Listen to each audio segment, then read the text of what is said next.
கர்த்தருடைய பரிசுத்த நாமத்திற்கு மகிமை உண்டாவதாக. 1 தெசலோனிக்கர் 5:23. நம்முடைய கர்த்தராகிய இயேசு கிறிஸ்து வரும்பொழுது நம்முடைய ஆவி, ஆத்மா, சரீரம் இவை யாவும் குற்றமற்று இருப்பதாக.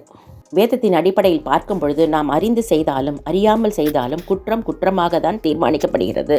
நம்முடைய கர்த்தரும் குற்றமுள்ளவர்களை குற்றமற்றவர்களாக விடாதவர் என்றுதான் தன்னை குறித்து சொல்லுகிறார். ரட்சிக்கப்பட்டிருக்கிற நாம் அநேக தரம் நாம் எந்த குற்றத்தையும் செய்யவில்லை என்று நம்புகிறோம்.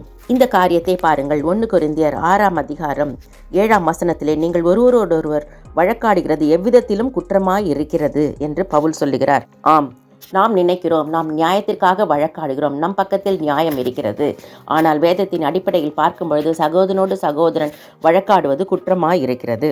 நாம் குற்றமற்றவர்களாய் இருக்க வேண்டும் என்பதற்காக தான் தேவன் நம்மை கிறிஸ்துவுக்குள் தெரிந்து கொண்டிருக்கிறார். ஆதலால் நாம் அறிந்தும் அறியாமலும் செய்கிற இந்த குற்றங்களை அறிக்கையிட்டு மன்னிப்பை பெறுவோம். கர்த்தர் நம்மை ஆசீர்வதிப்பாராக. ஆமென்.